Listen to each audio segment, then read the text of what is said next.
ነው ግን ስላለፈው ህይወቷ ስላስተዳደጓ የምታውቂው ነገር አለ? ስለማ ስለ ሀብል ነው።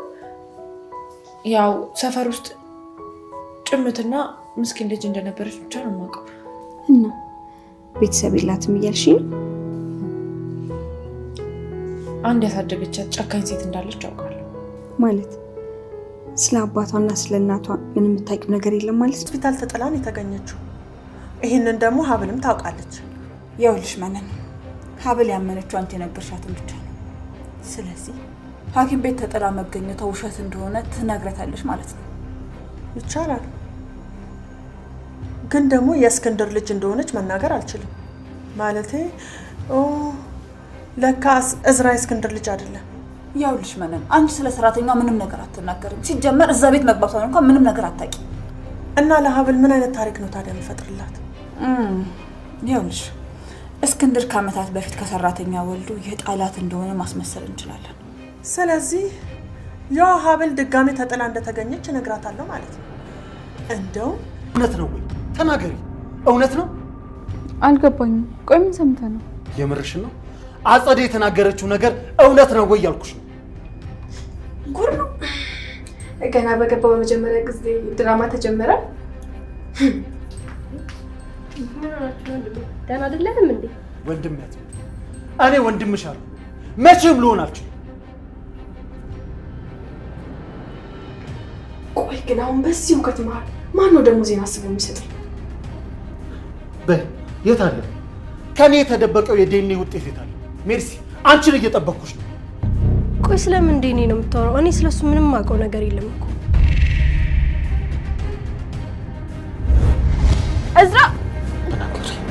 እዝራ እባክህ ልቀቃት። እዝራ እባክህ ልቀቃት። እዝራ ምን እያደረክ ነው? እዝራ ልቀቃት። እንዴ እዝራ ምን እያደረክ ነው? ልክ ነሽ። እንኳን ደህና መጣሽ። ቆያሹ ልቀበልሽ። ኧረ ችግር የለውም። ደላላው ደስ የሚሉ ሰዎች ናቸው ብሎኝ ነበር። ገና አንቺን ሳይሽ ጥሩ ሰው እንደሆናችሁ የገባኝ።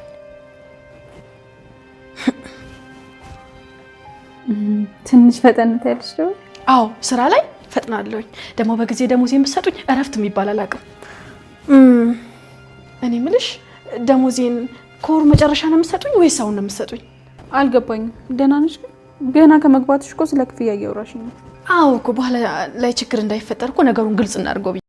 ሰላም ውድ የቻናሌ ቤተሰቦች እንዴት ናችሁልኝ? እንኳን ወደ ሰብለ ዩቲዩብ በሰላም መጣችሁ። እንግዲህ በዛሬው በሀብል ድራማ በጣም አስገራሚ ነገር ተፈጥሯል። እንግዲህ በየቀኑ አጓጊና ቁም ነገር አዘል የሆነ ድራማ ነው ሀብል ድራማ። ከመነሻው ጀምሮ እንግዲህ ታሪኩ በጣም የሚገርምና በእውነተኛ ታሪክ ላይ የተመሰረተ ሲሆን እንግዲህ እዚህ ታሪክ ላይ አንድ ሰው አለ። እሱም እዝራ ነው። እዝራ በልጅነቱ እናቱ በጣም ትጠላው ነበረ፣ አብዝታም ትገርፈው ነበረ። ይሄ ነገር እንግዲህ እዝራ ጥያቄ የሆነበት አድጓል። ነገር ግን እንግዲህ በአጸደ ምክንያት ማለት ነው አሁን ላይ ለምን እናቱ ታሰቃየው እንደነበረና እንደ ልጇ እንደማታየው አሁን ላይ እንግዲህ ነገሩ ሁሉም ነገር እንግዲህ ወጥቷል፣ ሚስጥሩ ማለት ነው።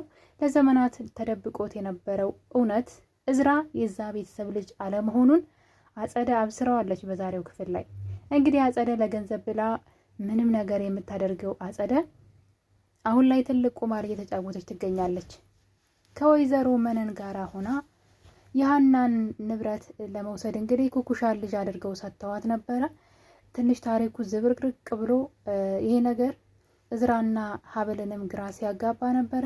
ምክንያቱም ልጅቷ የሀብልን ስም በመውሰድ ለራሱ አድርጋ እንግዲህ ወላጅ እናቷን ህይወቷን ማለት ይቻላል ቀምታ ነው እየኖረች ያለችው። እውነት ለመናገር ከሆነ ነገሩ ግልጽ ነው። ሀብል መንቃት ብቻ ነው እና እዝራ ማለት ነው መንቃት ብቻ ነው ከነሱ የሚጠበቀው እንጂ ነገሩ ግልጽ ነው። የሷን ስም ተጠቅማ ከወይዘሮ አጸደ ጋራ ከወይዘሮ መነን ጋር ማለት ነው የተያያዘ ታሪክ ያላቸው ናቸውና ልጇን ፈልጋ እንግዲህ ወይዘሮ ሀና ሄደችው ወይዘሮ መነን ቤት ነው። ወይዘሮ መነን ደግሞ ኩኩሻን አላሳደገቻትም፣ ያሳደገችው ሀብልን ነው። ስለዚህ የሆነ ነገር እንዲጠረጥሩ ትልቅ መንገድ ይሆናቸዋል ማለት ነው። ምናልባት የሀብል እናት ሀብልን ፈልጋ መታ ወይዘሮ መነን ለገንዘብ ብላ ምናልባትም ስሜን ወስዳ ለኩኩሻ ሰታ ነው ብላ መጠርጠር በጣም ቀላል ነገር ነው። እንግዲህ በእርግጥ እሷ ይሄን ነገር እየጠረጠረች ነው። ነገሩ ምንም አልተዋጠልኝም። ይሄ ነገር ምንድን ነው?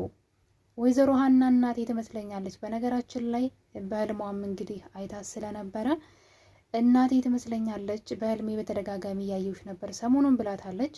ይሄ ነገር እንግዲህ በዚህ እያለ ነው ሴትዋንም በአካል አገኘቻት። ጭራሽ ተቀራርበው ደግሞ ስታገኛት ጭራሽ ከወይዘሮ መነን ጋራ የሚተዋወቁ የእሷን ስም ተቀምታ ሌላ ሰው የምታውቃት ልጅ አብሮ አደጓ የሆነች ኩኩሻ ልጁና ስታገኛት ነገሩ ለመጠርጠር አመች ነው ብዬ አስባለሁኝ። እንግዲህ እንደሚታወቀው ወይዘሮ ሀና የኩኩሻንና የእሷን የፀጉር ናሙና ወደ ውጭ ልካለች ለምርመራ።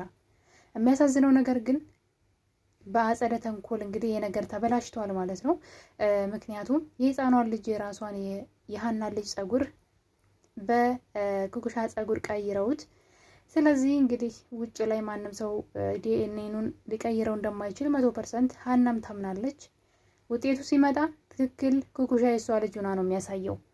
ስለዚህ ሌላ መንገድ ይኖራል ማለት ነው። ሀብል ልጄ ናት ብላ ወይ ልትጠራጠር ትችላለች፣ ወይም ደግሞ ያኔ ቦርሳዋን ተነጥቃ እንደነበረ ማስታወስ ትችላለች። ምክንያቱም ቤት ውስጥ እንግዲህ ካሜራ አለ። ስለዚህ እያንዳንዱ እርምጃዋን የሚያይ ምኝታ ቤቷ ውስጥ ካሜራ አለ። ቦርሳዋ የሚቀመጠው የወይዘሮ ሀና ምኝታ ቤቷ ውስጥ ነው። ስለዚህ ማንም ሰው እንደማይነካ በዛ ማየት ትችላለች ማለት ነው። ጉዳዩ የተሰራው ግን ውጭ ላይ ነው። እንግዲህ መነንን ከጠረጠረቻትና ከፈራቻት ምናልባትም የኩኩሻ ልጅነት አሁንም በድጋሜ መጠራጠር ከጀመረች ያንን ቀን ልታስታውስ ትችላለች። ቦርሳዋን ሌባ ነጥቋት የሄደበትን ቀን ማለት ነው። ወይም ደግሞ ይሄን ናሙና ይዛ ወጥታ ቦርሳዋ ከእጇ ወጥቶ እንደነበረ ታስታውሳለች ብዬ አስባለሁ። ከዛ ውጭ ግን በምንም አይነት ሁኔታ አጋጣሚ ሊሆን አይችልም። ኩኩሻ የሷ ልጅ ልትሆን አትችልም በምርመራ በአጋጣሚ ትክክል ካልሆነ በስተቀርና እንግዲህ ይህን ነገር ወይዘሮ ሀና አምና መቀበል ይኖርባታል። ነገር ግን ያው ሌባ ሲደናበር ነው ወይም ደግሞ አሁን ተያዝን ታወቀብን እያሉ እንግዲህ ሲደናበሩ ካልታወቀባቸው በስተቀር በናሙናው መሰረት እንግዲህ ቀጣይ ኩኩሻ ብዙ ነገር ከሀና ትጠብቃለች። ምክንያቱም ትክክለኛ ልጅ መሆኗን በምርመራው ታረጋግጥና እንግዲህ ሀና ላይ መንቀባረር ትጀምራለች ማለት ነው። ሀብልም ደግሞ ይሄ ውጤት ትክክል እንግዲህ ኩኩሻ ልጅ እንደሆነች ከታወቀ ምናልባትም ሴትዋ እናት ያደለችም የሚለውን ነገር ተስፋ ልትቆርጥ ትችላለች ብዬ አስባለሁኝ። ታዲያ እንግዲህ አጸደና የወይዘሮ መነን ተንኮል በዚህ አላበቃም። ወይዘሮ አጸደና መነን ቤት እራት በተጋበዘ ሰዓት የአቶ እስክንድር ቤተሰብ ማለት ነው የሀብል እና የእዝራ ቤተሰብ ወይዘሮ ሀና ቤት እራት ግብዣ ነበረ። እንግዲህ በዛ ነው ሀብል ኩኩሻ ስሟን ተጠቅማ እናት እንዳገኘች ያወቀችው በዛን አጋጣሚ ነው። እንግዲህ ከሀና ጋራ ውጭ ነበር የሚተዋወቁት። ቤት እራት ጋብዛቸው ግን ኩኩሻ ልጅዋ ሆና ስታገኛት በጣም ነበር የደነገጠችው፣ መጠራጠርም የጀመረችው። ታዲያ በዛ ምሽት እንግዲህ ወይዘሮ አጸደና መነን ውጭ ነበሩ። ይህን ነገር መነን መጠየቅ አለብን ብለዋል እዝራ ማለት ነው። መነን ጋ ነው ሚስጥሩ ያለው። ምናልባት ስምሽን ብቻ ሳይሆን ህይወትሽንም ቀምታ ሊሆን ስለሚችል መነን ጋ ሂደን ነገሩን ማጣራት አለብን ብሎ የእዝራ ሞኝነት እዚህ ጋር ግን ወይዘሮ አጸዳ አውቃ ካደረገችው ወይዘሮ መነን ማለት ነው ነገሩን አውቃ ካደረገችው በምንም ሁኔታ ልታምንለት አትችልም። እሱ ግን መጠየቅ አለብኝ ብሎ እንግዲህ እሷ ወዳለችበት ሆቴል አምርቶ ነበረ። ግን የሚያስጠላ ነገር ነው የተፈጠረው። አጸደም አብራት ስለነበረች አጸደ በቀሏን ተበቅላለች። እንግዲህ ከቤት አሽቀንጥረው አባረዋታል በክፉ ስራዋ። ታዲያ እንግዲህ እዛ ስታየው አንተ ዲቃላ ወፍ ዘራሽ ማን ስለሆንክ ነው በማለት የሚያስጠላ ቃል በመናገር እዝራን ልቡን ስትሰብረው እያየን ነው። እዝራን በነገሩ በመደንገጥ ለምንድን ነው በተደጋጋሚ ይህን ቃል የምትናገርኝ? ችግርሽ ምንድን ነው በማለት ሲጠይቃት የዛ ቤት ቤተሰብ እንዳልሆንክና ወድቀህ የተገኘህ ነህ በማለት እንግዲህ እዝራን ልቡን ሰብረዋለች ማለት ነው። እዝራ በጣም አዝኗል። የሚያሳዝነው ነገር ግን በዚህ አላበቃችም። ሚስትህና እህትህ ይሄን ነገር ያውቃሉ፣ እኔም የሰማሁት ከነሱ ነው ስትል እንግዲህ እርስ በርስ እንዲጣሉ ቤቱ እንዲበጠበጥም ስታደርግ እያየን ነበረ። ሌላው ደግሞ እንግዲህ አጸደ እዛ ቤት ውስጥ አሁን ላይ ሀብል ወይዘሮ ሀና እናቴ ናት ብላ እንዳትጠራጠር ሰራተኛ፣ ምንም ስራ ማትችል ሰራተኛ ለቤታቸው በደላላ በኩል አስልካላቸዋለች። ታዲያ ያቺ ሴት እንግዲህ ሀብልን ማለት ነው ከእስክንድር ነው የወለድኩሽ ብላ ሰራተኛ ሆኜ ስሰራ በነበረበት ጊዜ ከእስክንድር ነው የወለድኩሽ እኔ እናትሽ ነኝ ብላ እንድትላት ሀብልንና ሀብል ወደ ከወይዘሮ ሀና ላይ አይኗን እንድታነሳ አይነት ጨዋታ ነው እየተጫወቱ ያሉት። ለዛም እንግዲህ ወደ ቤት ሄደችው ሴት እንግዲህ ምንም አይነት ስራ አትችልም፣ ሲበዛ ትፈጥናለች። እንደውም እሷ የቤቱ ባለቤት መሆን የሚያምራት ብቻ ትንሽ አግራሞትን የምትፈጥር ናት። እንግዲህ የዛን ቤት ሚስጥርም ጭምር ለአጸደ እንድታቀብል ነው የተፈለገው። እናም እንግዲህ እዝራ ይህን ነገር ከሰማ በኋላ በጣም ልቡ ተሰብሮ ወደ ቤት ሂዶ ነበረ። ቤት ከሄደ በኋላ እንግዲህ ሚስቱንም ሳይቀር እህቱንም አንገታቸውን አንቆ ሊገላቸው ነበረ። እንዴት ተደብቁኛላችሁ፣ እንዴት ትክዱኛላችሁ በማለት በንዴት ሁለቱንም አንቋቸው ነበረ። በዚህ መሀል እንግዲህ ሜርሲ ይህን ነገር አጸደ እንደነገረችው ስትሰማ በንዴት ወደ አባቷ ክላስ ታመራና አባቷን ደብቆ ያስቀመጠውን መሳሪያ ይዛ በልብስ ጠቅልላው ከቤት ወጣ ሄዳለች። ሀብልም ደግሞ ምን እንደያዘች ስላላወቀች ነገሩን በፍጹም አልጠረጠረችም። እዝራ ደግሞ ተናዶ ከቤት ወጥቶ ሌላ ቦታ ሄዶ ነበረ። ታዲያ እንግዲህ የሄደበት ሬስቶራንት ጋር አጸደ እየተከታተለችው ስለነበረ በድጋሜ እሱን እንዲሳሳት ወይም ደግሞ የሆነ ወንጀል እንዲሰራ እሷ ላይ ትፈልጋለች። ልታሳስረው ወይም ደግሞ ወንጀል ሰራ ብላ ልታስይዘው ትፈልጋለች። እና እንግዲህ ሂዳ በድጋሜ የእሱን ሰላሙን ለመንሳት ስትሞክር ነበረ።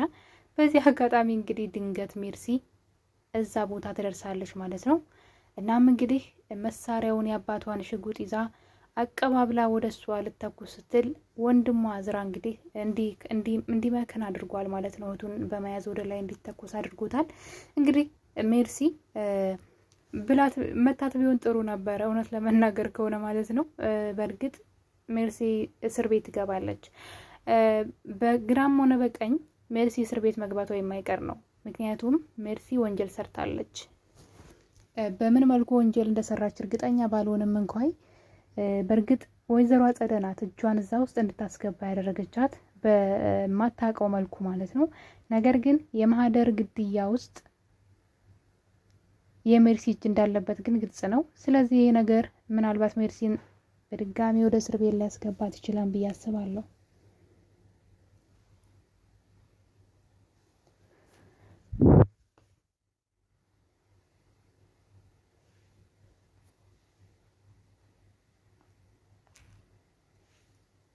አሁን ላይ እንግዲህ የአቶ እስክንድር ቤተሰብ በጣም ተበጣብጧል። በሌላ በኩል ወይዘሮ መነን ክኩሻ የከዳቻት ይመስለኛል። ክኩሻ ወይዘሮ መነን ትልቁን ስራ ሰርታላታለች።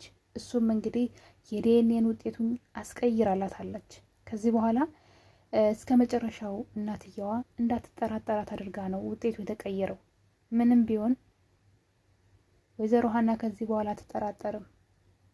ስለዚህ ነገር ክኩሻ ኳልኩሌት ያደረገች ይመስለኛል። ለዛም መነንን ለመክዳት ዳርዳር እያለች ነው። ለእናቷ ለሀና ማለት ነው። እንግዲህ ወይዘሮ መነን እንዳለችው በስርዓቱ አይደለም ያሳደገችኝ፣ ያደግኩት ጎዳና ላይ ነው፣ ስታሰቃየኝ ነበረ፣ በጣም መጥፎ ሴት ናት እያለች እንግዲህ ስለ ወይዘሮ መነን መጥፎ ማንነት፣ ገንዘብ ወዳድና ባለጌ ሴት እንደሆነች ስትነግራት ነበረ። ሀናም ይህን ነገር ስትሰማ በጣም አዝናለች። እንዴት ትዋሸኛለች? ምን አይነት ባለጌ ናት? በማለት እንግዲህ ከቤቷ መንቅር አባራታለች። ከዚህ ቤት ድርሽ እንዳትይ ብላ እስከ መጨረሻው ከቤቴ ኩኩሻ ልጅ እንኳ ብትሆን ከዚች ቤት ድርሽ አትይም፣ ልጅን በስርዓቱ አላሳደግሽም ስትል ከቤት አባራታለች።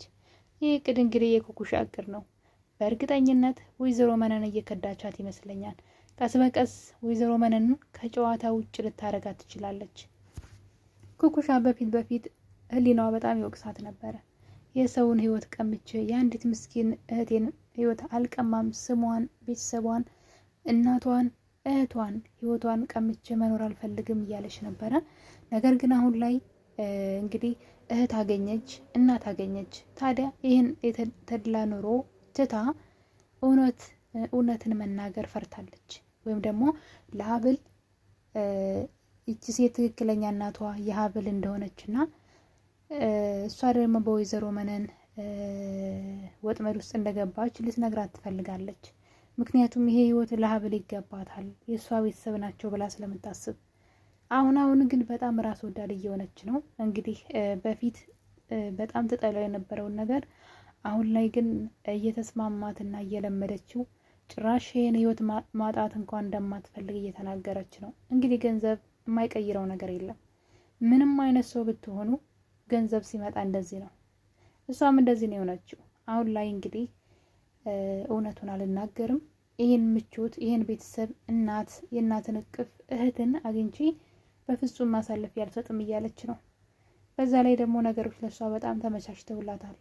ወይዘሮ መነንና ሀብል እንግዲህ ወይዘሮ ሀናና ሀብል ማለት ነው የማይለያዩ ሰዎች ሆነው በደንብ ከነ ቤተሰቦቻቸው ጋር ግንኙነት ጀምረዋል። በዛ ላይ ደግሞ የሀብል ትክክለኛ አባት ዘካሪያስ ዶክተር ዘካሪያስ እንግዲህ የአቶ እስክንድር ዶክተር ሆኖ ቤታቸው ሊመጣ ነው። ያ ማለት አባትና ልጅ አንድ ቤት ይኖራሉ። እናትየዋ እሷን ለመጠየቅ ትሄዳለች። በዛ ላይ ደግሞ የልጇ የክኩሻ አባት ነው ወይም ደግሞ የትክክለኛዋ የሀብል አባት ነው ማለት ነው እዛ ቤት የሚኖረው። በዚህ መሀል እንግዲህ ሀብል እናትና አባቷ መሆኗን የምታውቅበት መንገድ ይፈጠራል ብዬ አስባለሁኝ። ውድ ቤተሰቦቼ ከሀብል ድራማ ላይ እንግዲህ ምን ተማራችሁ? በተለይ የኩኩሻ የመጀመሪያው ስሜቷና አሁን ላይ ያላት ስሜት ገንዘብ ሰውን በዚህ መጠን ይቀይራሉ? ሀሳብ አስተያየታችሁን ኮሜንት ላይ ያስቀምጡልኝ። የዛሬው የሀብል ድራማ ትረካዬን ይመስል ነበር። እንደወደዳችሁ ተስፋ አድርጋለሁ። ቸር ቆዩልኝ።